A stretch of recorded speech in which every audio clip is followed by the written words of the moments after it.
O ovo é branco. Chamar de branco aquilo que é branco pode destruir a humanidade. Uma vez, um homem foi acusado de ser o que ele era e foi chamado de aquele homem. Hoje nós vamos dar sequência à nossa série sobre literatura e psicoterapia existencial. E para isso, eu vou trazer um conto de uma autora brasileira chamada Clarice Lispector.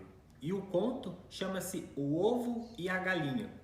Este é um conto que ela mesma diz não compreender. Bom, tem um conto meu que eu não compreendo muito bem. Que conto? O Ovo e a Galinha. Mas o que nós vamos fazer é justamente isso, compreender este não compreender. Este conto está no livro A Legião Estrangeira. É um livro da Clarice Lispector de contos onde os personagens não têm nomes, personagens de modo geral parecido com um estilo de pessoa. Este livro da Clarice Lispector traz uma noção de estranhamento ou de estrangeiro. Ela mesma sentia na pele este sentimento por ser estrangeira vinda ao Brasil, este sentimento de se estranhar com as coisas mais comuns, este sentimento de ser impactado pelas coisas do nosso dia a dia. Neste conto da Clarice Lispector, ela traz um pouco deste encontro com aquilo que pode ser comum, mas que para ela causa este estranhamento. Então, o que eu vou fazer hoje? Trazer uma ambientação e ler alguns trechinhos deste conto da Clarice Lispector e fazer uma comparação, uma semelhança com aquilo que eu chamo de o encontro com o outro. Para isso, eu vou usar alguns pensamentos de um filósofo chamado Martin Buber, conhecido como filósofo da relação. Este filósofo muito defensor do diálogo e da comunicação para sua atualização existencial. Então, o que nós vamos fazer é entender este não compreender da Clarice através deste conto, O Ovo e a Galinha, fazer uma comparação destes entendimentos com a filosofia de Martin Buber, para que a gente possa refletir sobre isto que eu estou trazendo, que é o encontro com o outro. Este conto, ele inicia de uma forma que parece ser uma cena muito comum. De manhã, sobre a mesa da cozinha, vejo um ovo. Este é o início deste conto. Uma cena que antes de fazer o café da manhã da personagem, ela vê o ovo e começa a referir os seus devaneios, a ter este fluxo de consciência sobre esta relação que ela está tendo com este objeto, com este ovo, particularmente parece ser muito parecido com todos os outros ovos. Ela tenta tomar este cuidado de não entender esta relação que ela está tendo com este ovo em cima da mesa antes do seu café da manhã. Então, ela diz o seguinte, logo mais à frente neste conto: tomo o maior cuidado de não entendê-lo. Sendo impossível entendê-lo, sei que se eu o entender, é porque estou errando. Entender é a prova do erro. Entendê-lo não é o modo de vê-lo. O que ela está me dizendo através deste retirado aqui do conto é colocar o ovo, esta cena comum, num padrão de entendimento. Diz ver o ovo é ter visto o ovo há milênios. É uma forma de perder esta sua relação para este objeto, uma forma de deixar ele banalizado, de uma forma muito comum, e entender que este objeto, este outro que me vem à minha presença, é algo que está já padronizado através da minha existência, algo que já existe, algo que sempre existiu e que é como é, não tem novas possibilidades para inaugurar uma nova relação com isto. Então ela toma este maior cuidado de não entender, porque se ela entender, ela vai estar perdendo esta relação tão trivial do seu dia. Deste trecho, a gente pode compreender na filosofia de Martin Buber que ele atravessa dois aspectos de uma relação. Esses dois aspectos é chamado de eu-tu e eu-isso. Essa relação que o Martin Buber traz, inclusive no seu livro chamado Eu-tu, a gente pode entender da seguinte forma: a relação eu-tu e a relação eu-isso. Na relação eu-tu é uma relação que a gente pode compreender entre sujeito e sujeito. É uma relação que abre possibilidades para inaugurar um mundo novo. É uma relação que ela se esgota em si mesmo. É um e um, sujeito e sujeito. Na relação eu-isso, é uma relação que nós podemos compreender como sujeito e objeto, ou seja, tem uma outra dinâmica, diferente da dinâmica da relação eu-tu. Na relação eu-isso, a dinâmica que prevalece é a dinâmica de cumprir uma necessidade. Objeto, ele é para alguma coisa, ou seja, quando eu me relaciono com um martelo, que este martelo ele serve para pregar ou para tirar os pregos, né? Então ele tem uma amarração na nossa relação que está para além da minha relação com ele, ou seja, está na relação de serventia, de utilidade, de necessidade. Então é uma possibilidade para além do objeto e a minha relação com ele está amarrada nesta possibilidade. Esta relação que eu estou vendo sobre os objetos é uma relação que a gente tem também, claro, com pessoas, né? É uma relação que a gente pode entender através da nossa dinâmica de relação com as pessoas.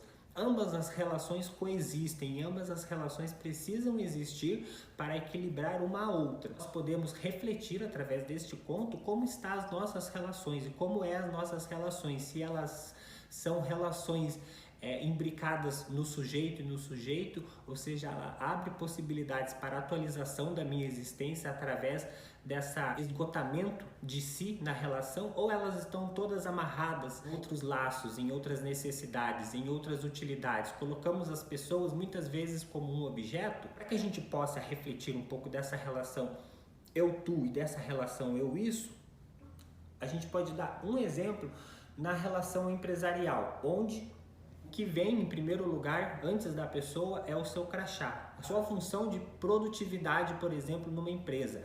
Então, quando nós nos relacionamos num ambiente empresarial, por exemplo, onde se tem uma hierarquia, onde se tem uma função e onde cada um tem uma necessidade para a empresa, nós nos relacionamos numa relação eu-isso, onde eu e o meu chefe, por exemplo, estamos apenas nos relacionando com esta necessidade de fazer aquilo que demanda a empresa. Quando nós deixamos de ter essa necessidade, saímos dessa empresa e deixamos de nos relacionar, é porque a nossa relação estava apenas amarrada nesta utilidade, outra necessidade que era da empresa. A gente normalmente nas empresas tem esta relação de objetificar as nossas relações, ou seja, eu sou aquilo que sirvo para aquilo. Minha relação com as pessoas à minha volta, elas estão imbricadas nesta necessidade. A gente sabe que hoje, por exemplo, né, temos muitas empresas que visam às vezes esta qualidade das relações, não só de uma relação hierárquica, de uma relação entre cargos e funções, onde as pessoas podem também ter relações mais de sujeito com sujeito, onde possam ser amigos, onde possam conversar, porque isto equilibra a outra relação. Se nós apenas nos relacionamos com alguém através desta relação de objeto, ou seja, de uma necessidade, nós com o tempo enrijecemos esta relação, ou seja, ela vai ficar apenas presa nesta necessidade de cumprir essa função. É necessário que a gente avalie, muitas vezes, principalmente no ambiente empresarial, como se dá essas relações. Se eu apenas me relaciono com a pessoa que trabalha junto comigo neste modo de utilidade, eu apenas sirvo para esta pessoa para fazer aquilo que a empresa pede para eu fazer. E aí eu vou perdendo o quê? A minha subjetividade, que é tão importante. Eu não vou atualizando a minha existência, eu sempre vou ser desta forma. É importante que nós vamos nos atualizando e deixando de ser mais máquina e se tornando mais humanos. A gente tem aí grandes clássicos, como Chaplin, né, tempos modernos, onde mostra que as pessoas que têm apenas essa função de máquina, elas vão adoecendo, elas vão levando isso para casa e vão deixando de ser mais humanos, se tornando menos humanos, mais máquinas, a gente pode dizer. Os exemplos não vão além, né? A gente pode pensar nas nossas relações, se muitas vezes nós temos esta amarração e se muitas vezes nós deixamos esse espaço para o novo. E esse espaço para o novo é esse estranhamento que a Clarice está nos dizendo. É isso que nos estranha, porque o objeto, a necessidade, ela não tem esse estranhamento, ela já é comum, o ovo já é comum. Agora, se eu tenho esse estranhamento, eu tenho essa possibilidade para inaugurar uma nova possibilidade na minha vida. Outro exemplo, além de relações. Se eu compro esta caneta, e eu compro essa caneta porque esta caneta tem um modelo que ela está na moda, minha relação de compra com ela, a minha relação para com ela está ligada a ela estar na moda, ou seja, amarrada numa terceira possibilidade. Quando a moda deixa de ser o modelo dessa caneta, eu perco a minha relação com ela, pois a moda saiu. A gente sabe, né, que isso acontece muito. A gente compra coisas da moda, por exemplo, a moda deixa de ser moda e a gente tem aquele objeto que não serve mais para nada, pois só servia para cumprir a função de estar na moda, de estar atualizado nas tendências da moda, por exemplo. Não quer dizer que isso é certo ou errado, mas quando a gente adquire, por exemplo, um bem, um carro, alguma coisa por uma outra função que não aquela direta, a gente precisa ter essa consciência de que esta nossa relação com este objeto está amarrada numa terceira possibilidade. E essa terceira possibilidade, quando ela se desprender da minha relação, vai fazer com que a minha relação também se desprenda disso, pois eu não vou encontrar mais função para ela, a não ser que eu dê sentido e dê outras funções para ela também. Esse pensamento, né, do Martin Buber e este pensamento que a Clarice está nos trazendo neste conto, vai fazer com que a gente reflita um pouco sobre como é as nossas relações. Como que a gente pode fazer uma articulação entre esse pensamento do filósofo e este conto da escritora, onde a gente consegue refletir sobre a nossa própria relação que estamos tendo com as pessoas à nossa volta, com as coisas que nós compramos, com os objetos e com nós mesmos. Para mim, né, é óbvio, a Clarice está falando de um lugar de não compreensão, de não controle também, né, que mesmo diante de uma cena comum, ela abre essa possibilidade para escrever páginas e mais páginas de significados para com uma relação que poderia ser passada despercebida. Você vai, pega o ovo e faz ele para o café da manhã e não percebe o que é ter esta relação com o ovo, por exemplo. O meu sujeito, ele deixa-se impactar, ele deixa-se atravessar pela presença do outro. Na relação eu-isso, quero o ovo para comê-lo, por exemplo, né? É um padrão de repetições de imagem. Porque muitas vezes nós não buscamos essa relação de deixar-se atravessar pelas coisas, porque é muito mais fácil padronizar, entrar numa espécie de zona de conforto, onde a gente padroniza um objeto na relação, ou seja, essa pessoa serve para mim, para isso ou para aquilo, e nós padronizamos até o nosso diálogo. Nós podemos notar que muitas vezes nós temos um certo tipo de conversa com uma pessoa que seja do nosso círculo de amizade, da família. Nós às vezes mantemos uma forma de se relacionar que ela é padronizada, que ela sempre se repete, sempre fazemos as mesmas coisas, sempre falamos sobre as mesmas coisas, e isso é muito mais confortável.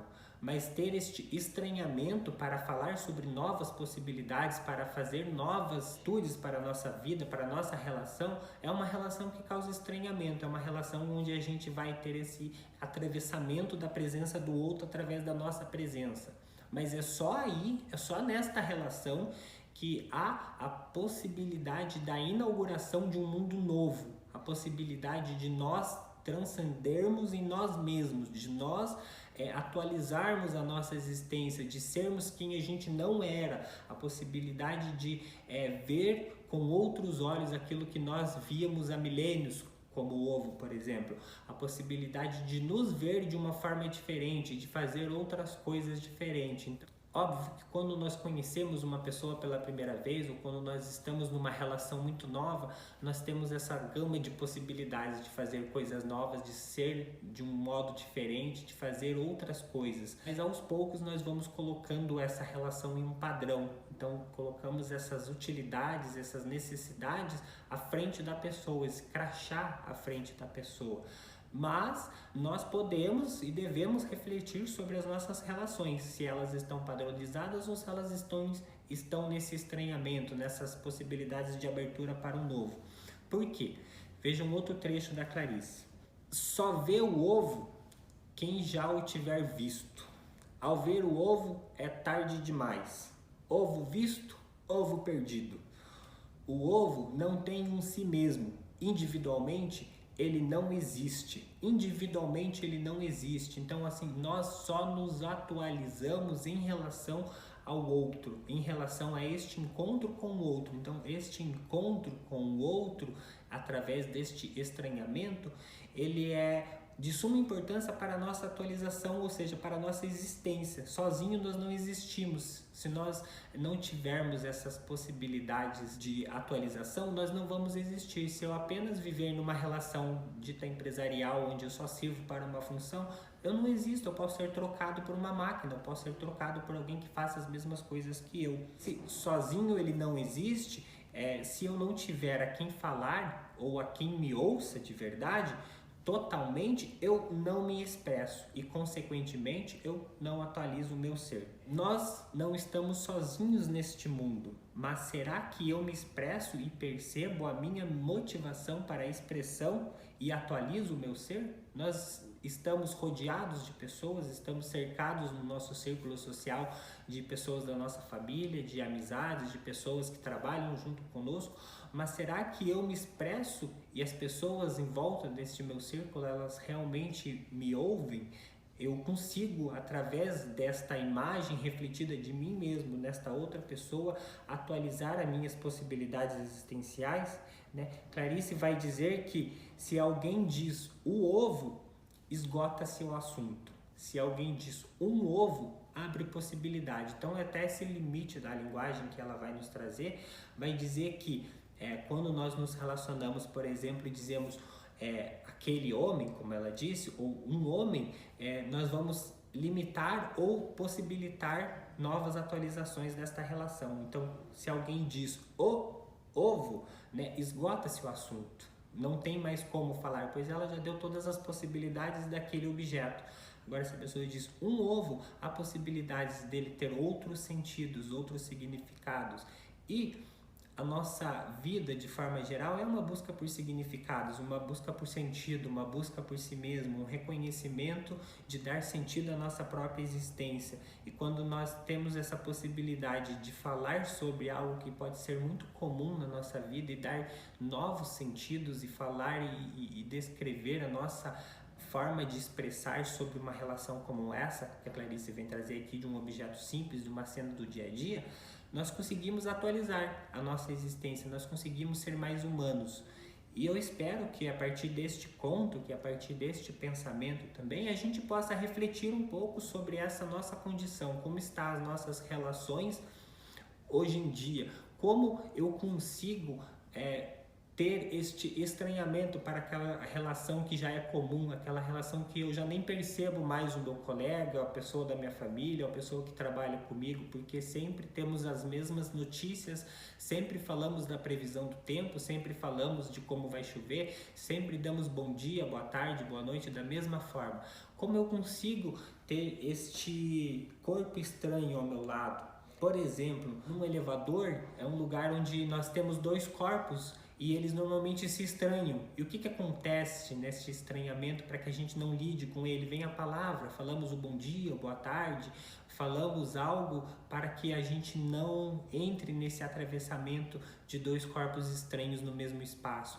Nós usamos muitas vezes a palavra, a compreensão que é a palavra, para tentar fugir deste inaugural em nossa existência. Nós tentamos padronizar, descrever. No primeiro segundo onde encontramos no centro da cidade alguém conhecido, nós temos esta alegria de não estar padronizando a nossa relação. Este primeiro segundo é o primeiro momento de presença, é o primeiro momento sem compreensão, sem o significado, mas no próximo segundo nós já vamos padronizar essa relação, já vamos perguntar para onde você vai, de onde você está vindo, o que vamos fazer no final de semana, ou o que devemos fazer. Veja como nós às vezes temos essa necessidade de falar sobre padronizar as nossas relações e como às vezes a gente pode deixar com que a presença do outro atravesse a nossa alma. Como às vezes essa presença abre possibilidades para que a gente crie, para que a gente inove, para que a gente inaugure